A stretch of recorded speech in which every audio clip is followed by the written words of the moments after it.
Good morning dear students, कैसे हैं आप लोग। आज है 12 मार्च और 12 मार्च की जो टॉप इंपॉर्टेंट करंट अफेयर्स है मैं सुबह सुबह आपके लिए लेके आ गया हूं। तो चलिए शुरू करते हैं आज के top 10 current affairs in form of questions. जो भी इंपॉर्टेंट करंट अफेयर आपके पेपर के लिए बनी है उनको हम क्वेश्चन के फॉर्म में आज आपसे डिस्कस करेंगे। तो चलिए शुरू करते हैं इन क्वेश्चंस को। नंबर 1 क्वेश्चन है आपके पास, ठीक है। गवर्नमेंट ऑफ इंडिया की एक स्कीम शुरू हुई है। Where did the almond planting campaign start? बादाम रोपण अभियान भारत में कहाँ शुरू हुआ? तो बेटा अगर हम बादाम की बात करते हैं, ठीक है, कच्चे बादाम की नहीं, नॉर्मल बादाम की बात करते हैं, तो बादाम की अगर हम बात करते हैं तो इंडिया में ड्राई फ्रूट के लिए जो इंपॉर्टेंट स्टेट है that is Jammu and Kashmir, JNK। तो इसका बेटा करेक्ट आंसर क्या हो जाएगा? इसका सही आंसर हो जाएगा जम्मू एंड कश्मीर। इसे ध्यान रखिएगा, ठीक है। वैसे तो ये सिंपल सा एक अभियान था ताकि यहाँ के लोगों को प्रमोशन मिल सके, यहाँ पे चीज़ें अच्छी हो सके। तो गवर्नमेंट ऑफ इंडिया ने इसे सपोर्ट करने का एक शुरुआत कर दी है, इसे ध्यान रखिएगा। चलिए आगे बढ़ते हैं नेक्स्ट क्वेश्चन की तरफ। बहुत ही इंपॉर्टेंट क्वेश्चन है। Recently which bank completed it 75 years? ठीक है, तो बताने की जरूरत नहीं, यहाँ पे लोगो लगा हुआ है। इस बैंक को आप हर कोई जानता है, SBI, state bank of India. तो स्टेट बैंक ऑफ इंडिया की बेटा अगर हम बात करते हैं तो उसने अभी रिसेंटली अपने 75 ईयर नेशनलाइज होने के बाद कंप्लीट कर लिए, ठीक है। वैसे तो SBI का जो असली नाम है बेटा क्या है? Imperial bank. और इंपीरियल बैंक की अगर आप हिस्ट्री देखोगे तो वो 100 साल से भी पुरानी है। 1921 में बना हुआ ये बैंक था, ठीक है। लेकिन स्टार्टिंग में इसका नाम बेटा क्या था? इंपीरियल बैंक, है ना। SBI की बेटा अगर हम बात करते हैं तो इसका स्टार्टिंग का नेम क्या था? इंपीरियल बैंक, है ना। इंपीरियल बैंक, है ना, इंपीरियल बैंक ऑफ इंडिया। लेकिन आज के टाइम में इसका नाम बदल के क्या हो गया? SBI।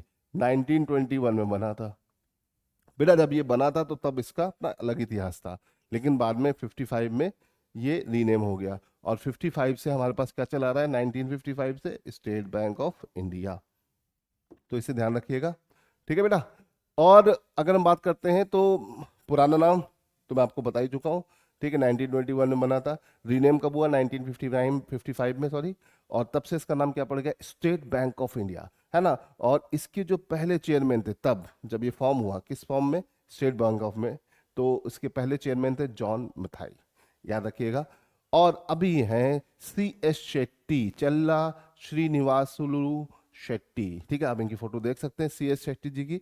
और अगर हम बात करते हैं तो इसका हेडक्वार्टर कहाँ है? इसका हेडक्वार्टर है मुंबई, है ना। और इसकी एक अपनी खुद की ऐप है जिसका नाम है योनो ऐप, ठीक है। तो इसे याद रखिएगा, YONO, yo you only need one, है ना। इसका फुल फॉर्म है you only need one, YONO.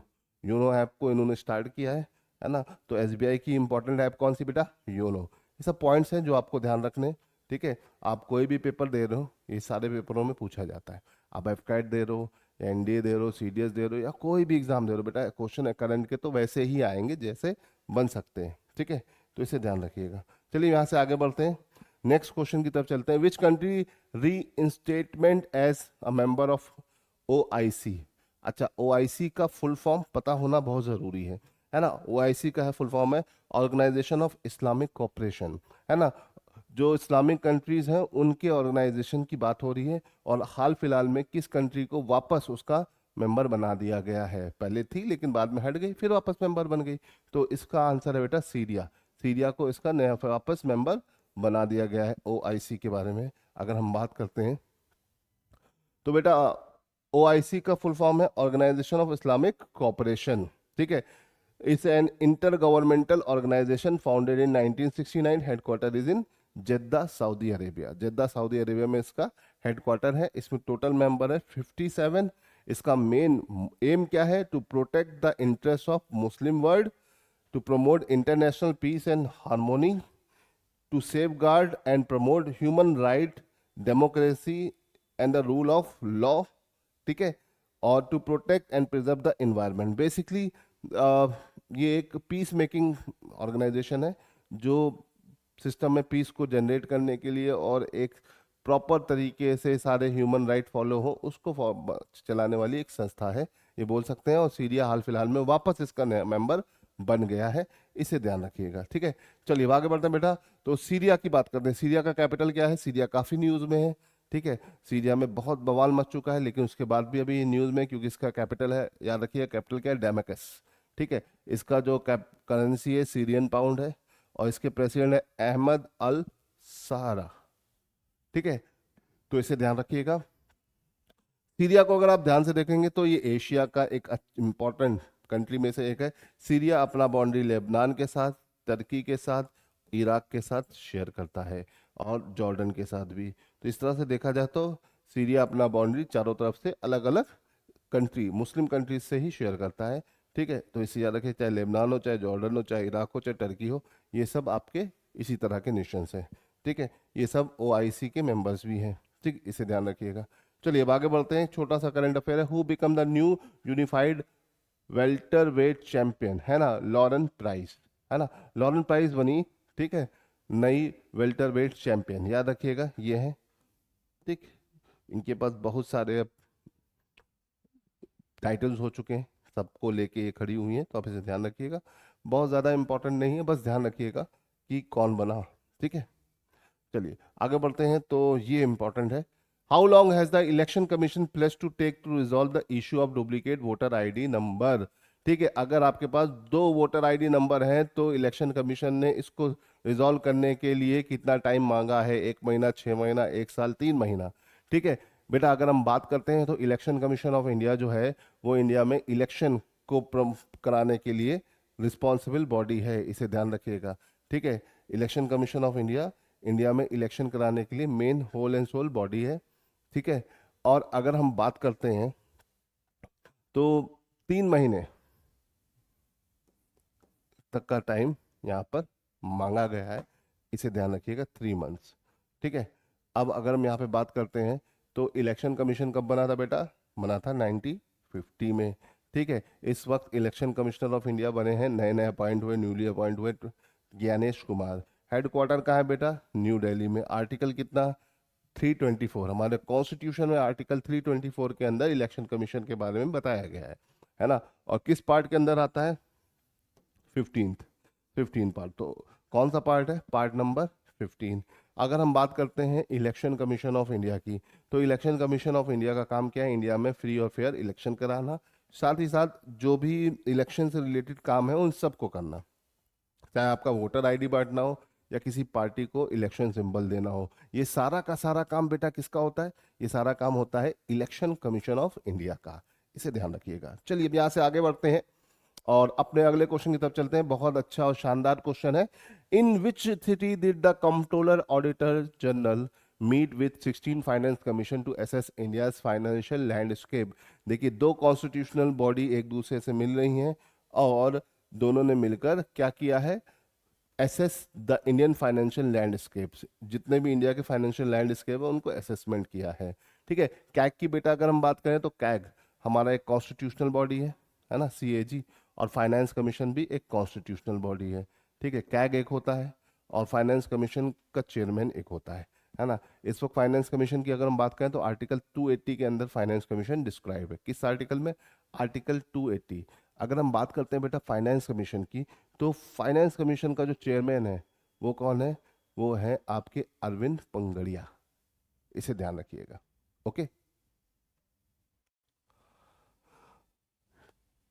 Arvind पंगड़िया जी से आगे बढ़ते हैं और समझते हैं कुछ और चीज़ों को बेटा। देखिए यहाँ पर अगर हम बात करते हैं तो इन दोनों की मीटिंग कहाँ हुई? भोपाल में। कहाँ हुई बेटा? भोपाल में। ठीक है, भोपाल, इसे ध्यान रखिएगा।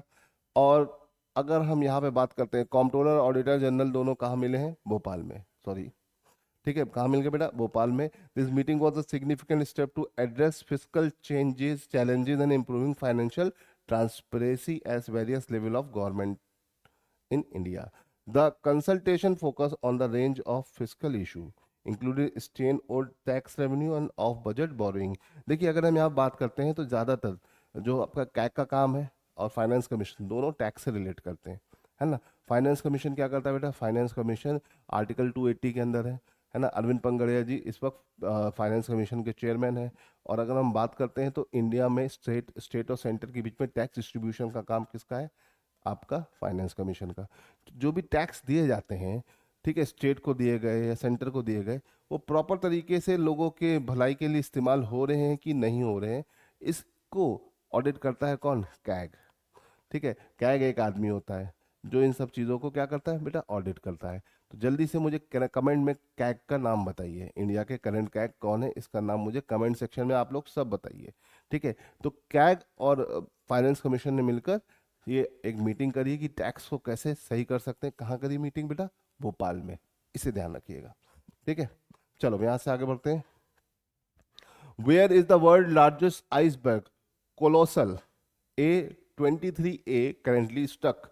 तो कोलोसल जो आपका दुनिया का सबसे बड़ा आइसबर्ग है, बोल सकते हैं ना, तो कोलोसल A23A कहाँ पर स्टक किया, जॉर्जिया, अंटार्कटिका, आइसलैंड, ग्रीनलैंड। तो बेटा इसका आंसर है जॉर्जिया, ठीक है।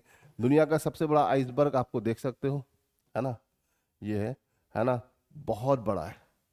और रिसेंटली अगर हम इसकी बात करते हैं तो ये आपका कहाँ पर स्टक कर गया, ये कर गया जॉर्जिया आइलैंड, है ना, 70 किलोमीटर फ्रॉम जॉर्जिया आइलैंड, मतलब जॉर्जिया आइलैंड के पास। It broke off from the Filchner ice shelf in Antarctica and has been drift toward the island.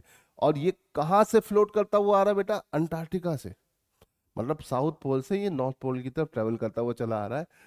The iceberg presence near the island could have ecological implications, and its melting and grounding up may release nutrition that could support marine life in the surrounding water।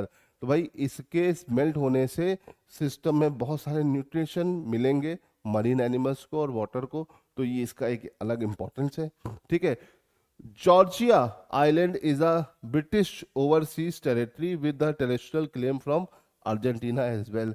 और Georgia island जो है ये आपका British claim एक territory है, और वो वहां पर ये जाके क्या कर गया, स्टक कर गया है ना। मैं आपको दिखाता हूं,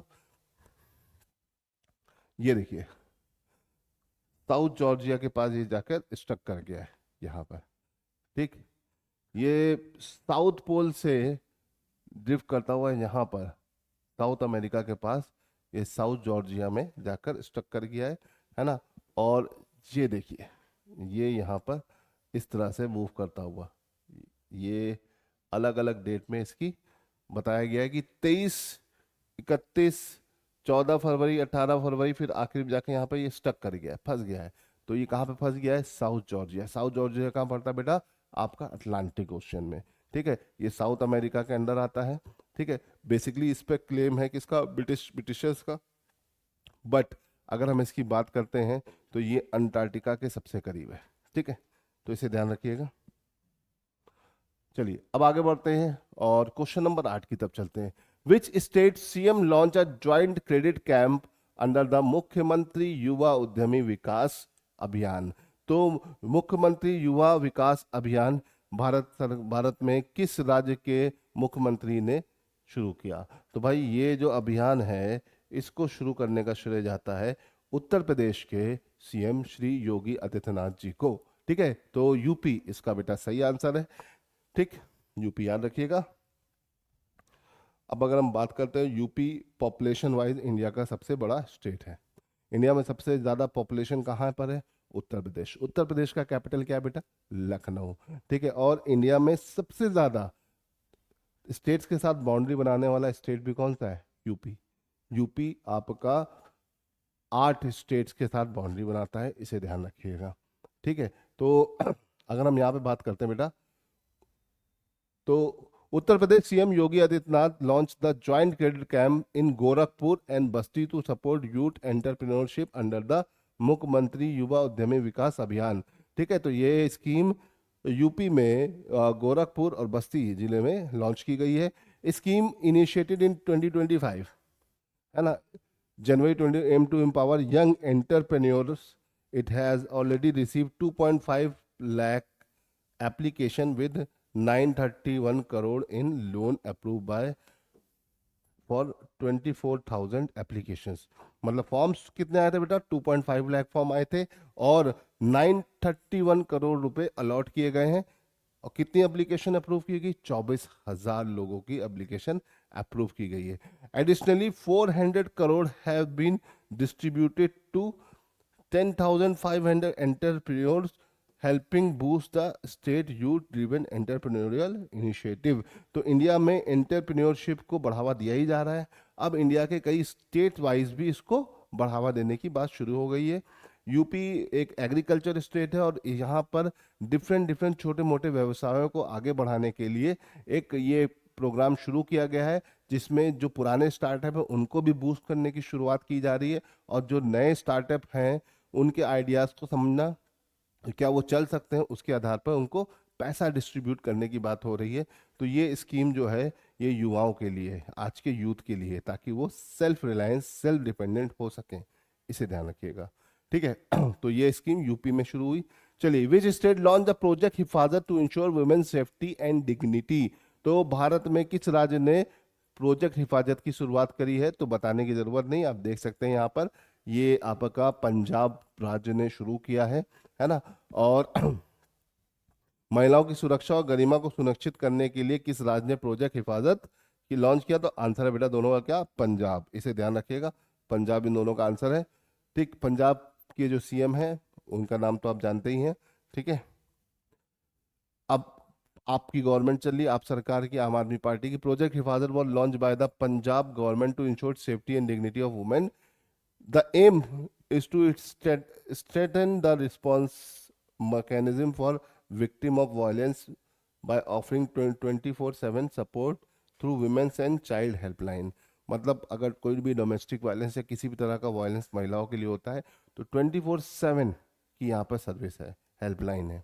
ठीक है, the initiative seeks to eliminate the fear amongst the women regarding reporting abuse and streamline coordination between police and agency involved in assisting victims। तो बेसिकली जो भी महिलाएं हैं उनको सपोर्ट देने के लिए यहाँ पर एजेंसीज और पुलिस के बीच में एक सिंक्रोनाइजेशन की बात चल रही है। तो ये भी एक स्कीम है जो कि काफ़ी बोल सकते हैं पंजाब सरकार की बहुत एम्बिशियस स्कीम है, इसे ध्यान रखिएगा। पंजाब में काफ़ी ज़्यादा बवाल भी ऐसे ही चल रहा है। ठीक है, चलिए अब आगे बढ़ते हैं, और लास्ट बस धमाकेदार क्वेश्चन है आज का। ठीक है, question number 10, who has been appointed the new chairman and managing director of NMDC. तो मिनरल ऑर्गेनाइजेशन है इंडिया की, बहुत बड़ी मिनरल ऑर्गेनाइजेशन है। तो उसके नए चेयरमैन कौन बने? तो आप देख ही सकते हैं कितने खुश हैं चेयरमैन बनने के बाद। तो इनका नाम क्या बेटा? इनका नाम है अमिताभ मुखर्जी। ठीक है, अमिताभ मुखर्जी, अमिताभ मुखर्जी। तो याद रखिएगा, अमिताभ मुखर्जी बने क्या? आपके नए चेयरमैन एनएमडीसी के। ठीक है, अब थोड़ा सा जान लेते हैं इनके बारे में।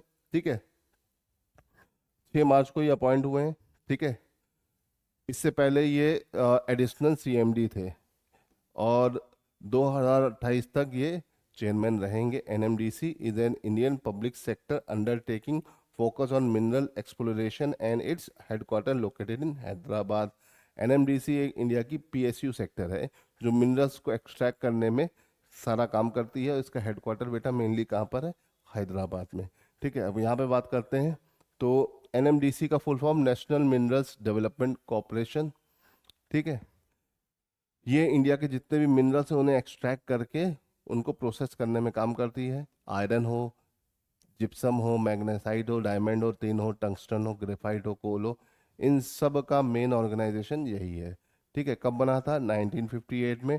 हेडक्वार्टर बेटा तेलंगाना हैदराबाद में इसका हेडक्वार्टर है, इसे ध्यान रखिएगा, एनएमडीसी। ठीक है, तो नेशनल मिनरल डेवलपमेंट कॉरपोरेशन। ठीक है, एक बड़ा पीएसयू है, एक बड़ा लेवल का ये कंपनी है, इसे ध्यान रखिएगा। ठीक है, उसके नए जो मैनेजिंग डायरेक्टर और चेयरमैन बने हैं अमिताभ मुखर्जी, इसे ध्यान रखिएगा। तो चलिए बच्चों, आज के लिए इतना रहने देते हैं। जय हिंद, मिलते हैं अगली क्लास में।